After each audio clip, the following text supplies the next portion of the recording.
आज हम बात करेंगे मोलैरिटी के बारे में। मोलैरिटी को हम किससे डिफाइन करते हैं या किससे डिनोट करते हैं? कैपिटल एम से। ठीक है, अगर हम मोलैरिटी की डेफिनेशन के हिसाब से चलें तो मोलैरिटी का मतलब होता है number of moles of solute dissolved in 1 litre of solution. ठीक है, यानी कि 1 लीटर सोल्यूशन में 1 लीटर सोल्यूशन में सोल्यूट के कितने मोल डिजॉल्व हैं, ये जो नोटिफिकेशन है या ये हमें मोलैरिटी से पता लगता है। ठीक है, यानी कि अगर हमें कैपिटल एम का फॉर्मूले की बात करें तो number of moles of solute, यहां पर ये इंपॉर्टेंट बात है कि जो यहां पर जो ऊपर आपको मोल्स रखने हैं वो सॉल्यूट के रखने हैं, ये इंपॉर्टेंट है। ठीक है, दूसरी बात ये है कि यहाँ पर इन सॉल्यूट के मोल्स को किससे डिवाइड करना है? इसको डिवाइड करना है हमें वॉल्यूम ऑफ सॉल्यूशन से। वॉल्यूम ऑफ सॉल्यूशन से अब सॉल्यूशन का वॉल्यूम यहाँ किसके अंदर रखना है? सॉल्यूशन का वॉल्यूम यहाँ पर रखना है लीटर में या डेसीमीटर क्यूब में, या लीटर में या डेसीमीटर क्यूब में, या क्यूबिक डेसीमीटर भी आप इसको बोल सकते हो। ठीक है, अब इससे रिलेटेड अपन एक क्वेश्चन करते हैं जिससे आपको समझ में आएगा कि आखिर हम इसको करेंगे कैसे। जैसे सपोज दैट फटाफट से हम ये बात करें कि एक क्वेश्चन है हमारे पास, इफ 53 ग्राम, मैं कलर चेंज कर लेते हैं, इसमें कलर ब्लू हो रहा है, ब्लैक कर लेते हैं। इफ 53 ग्राम Na2CO3, Na2CO3 क्या है? Sodium carbonate, is dissolved in 500 ml solution, then find molarity. ठीक है, अब इसको हम कैसे सॉल्व करेंगे? देखो, सबसे पहले मोल्स निकालने के लिए हमें मोल्स किसका निकालना है? Na2CO3 का निकालना है। ठीक है, मोल्स हमें किसका निकालना है? Na2CO3 का निकालना है।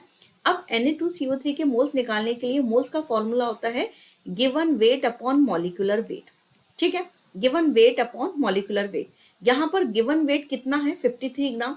मॉलिक्यूलर वेट Na2CO3 का मॉलिक्यूलर वेट कितना होता है? सोडियम का कितना होता है? 23 इंटू 2 प्लस कार्बन का होता है 12 और ऑक्सीजन का होता है 16 इंटू 3। इसको अगर आप सॉल्व करोगे तो ये पूरा आता है 106। तो हम इसको डिवाइड कर देंगे मॉलिक्यूलर वेट से 106 से। तो यहाँ पर इसके जो मोल्स आएंगे, इसके जो मोल्स आएंगे ये आएंगे 1/2 मोल्स, यानी कि 0.5 मोल्स। ठीक है, अब यहाँ पर हमको अब जो है कैपिटल एम फाइंड आउट करने के लिए मोल्स को किससे डिवाइड करना है? वॉल्यूम ऑफ सॉल्यूशन से। सॉल्यूशन का वॉल्यूम कितना है? सॉल्यूशन का वॉल्यूम देखिए यहाँ पर ये गिवन दे रखा है हमको, ये मैं इसको ब्लू पेन से ये बताती हूँ आपको। सॉल्यूशन जो है ये देखिए 500 ml दे रखा है। ठीक है, अब 500 ml की जगह मैंने आपको क्या कहा है कि कितने में रखना है इसको आपको लीटर में कन्वर्ट करना है। जो भी आपको वॉल्यूम दिया हुआ है उसको आप लीटर में कन्वर्ट कर लीजिए, आपका आंसर हमेशा सही आएगा। तो ये 500 अपॉन 1000। ठीक है, क्योंकि 1 लीटर में कितने ml होते हैं? 1000 ml होते हैं। अब आप अगर इसको सॉल्व करोगे तो 0.5 और यहाँ पर आप सॉल्व करोगे तो ये कितना हो जाएगा? ये भी आपका हो जाएगा 0.5। ठीक है, अब यहाँ पर ये दोनों 0.5 से 0.5 कैंसिल, तो ये हो जाएगा 1 मोलर सॉल्यूशन। तो इसका आंसर कितना आएगा? 1 मोलर सॉल्यूशन। मोलैरिटी को और अच्छे से समझने के लिए हम कुछ और एग्जांपल्स करते हैं जिससे ये टॉपिक हमारा और अच्छे से क्लियर हो जाए। तो चलिए, एक क्वेश्चन, बहुत अच्छा क्वेश्चन है, वो हम देखते हैं कि 500 ml ऑफ एथेनॉल, एथेनॉल का formula C2H5OH, 500 ml of ethanol जिसकी डेंसिटी हमें दी हुई है, डेंसिटी को रिप्रेजेंट करते हैं रो से, है ना। आप चाहो तो डेंसिटी भी वर्ड भी लिख सकते हो, 0.79 ग्राम पर ml। ठीक है, और यहाँ पर इसको डिसॉल्व किया है, is dissolved in 450 ml of water. इसको 450 ml वाटर से डिसॉल्व किया है। ठीक है, अब वो ये कह रहा है कि what is the molarity of ethanol. Ethanol की मोलैरिटी फाइंड आउट करनी है। ठीक है, अब यहाँ पर देखो, यहाँ पर जो बात है इसका सोल्यूशन अपन कैसे करेंगे, इसको समझो कि यहाँ पर जो दिया हुआ है वो 50 ml दिया हुआ है, इसका वॉल्यूम दिया हुआ है, किसका, सॉल्यूट का वॉल्यूम, और सॉल्यूट यहाँ पे क्या है, एथेनॉल है, ठीक है। अब यहाँ पर इसके अलावा इसकी डेंसिटी दी हुई है, डेंसिटी कितनी दी हुई है, 0.79 ग्राम पर ml ऐसा दिया हुआ है। अब अगर हमें एथेनॉल का वेट निकालना है तो वेट निकालने का फॉर्मूला होता है वॉल्यूम इनटू डेंसिटी।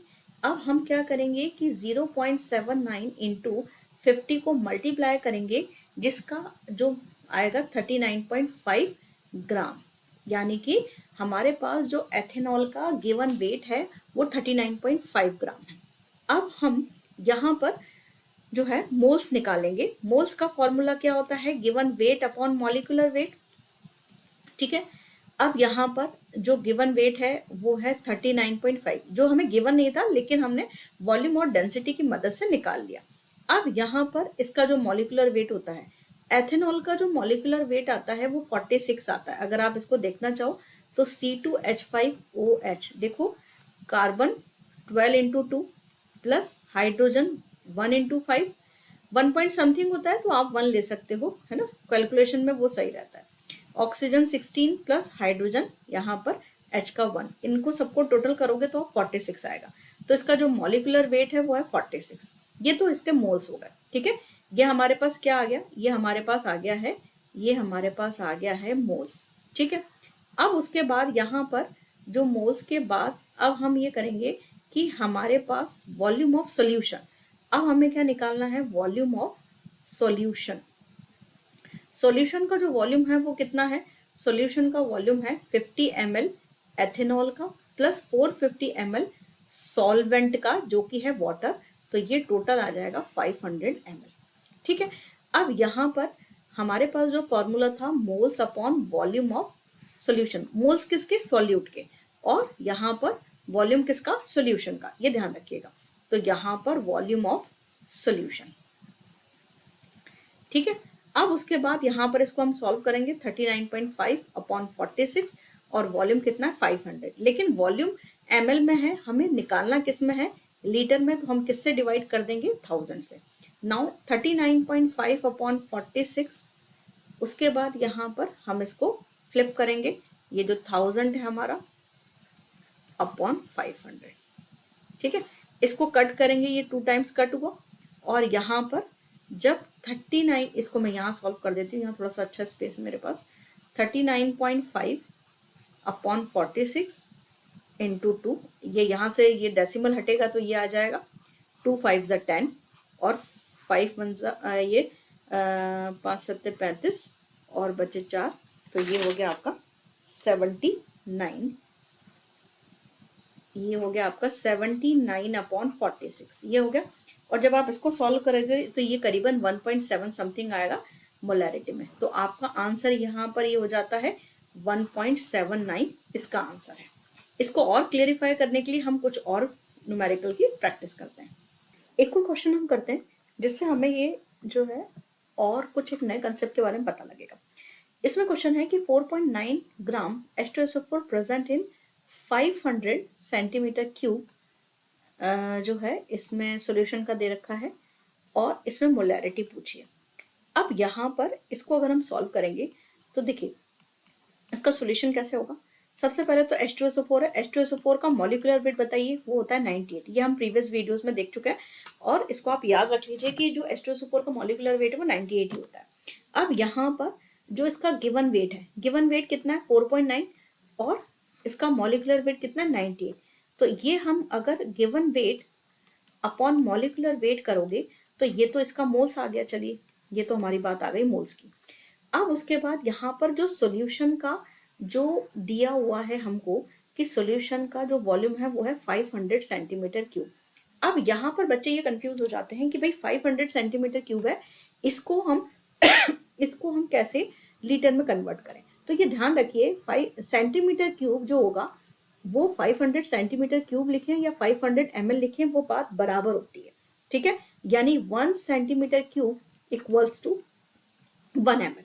तो जैसे आप ml को कन्वर्ट करते थे लीटर में, वैसे ही आपको यहाँ कन्वर्ट करना पड़ेगा। तो 500 को जब आप 1000 से डिवाइड करोगे तो ये पूरा आ जाएगा आपका लीटर में। ठीक है, तो अब हम इसको मोलैरिटी वाले फॉर्मूले में रख लेते हैं। पहले नंबर ऑफ मोल्स, यानी कि आपका नंबर ऑफ मोल्स कितना है यहाँ पर, नंबर ऑफ मोल्स है यहाँ पर 4.9 अपॉन 98, और उसके बाद यहाँ पर 500 अपॉन 1000। ठीक है, तो चलिए इसको 4.9 अपॉन 98 इंटू ये 1000 ऊपर फ्लिप मारेगा तो ये 500 हो जाएगा। ठीक है, अब उसके बाद यहाँ पर इसको आप सॉल्व करोगे तो ये 2 टाइम्स कट हुआ, एंड देन यहाँ पर इसका डेसिमल हुआ तो ये यहाँ पर ये आ जाएगा इधर 49 अपॉन 98 इंटू 2/10। 49 से ये 2 टाइम्स कट जाएगा, 2 से 2 कट जाएगा, 1/10 यानी कि 0.1 मोलर। तो इसका आंसर कितना आएगा, 0.1 मोलर सोल्यूशन। ठीक है, होप आपको समझ में आया होगा। चलिए।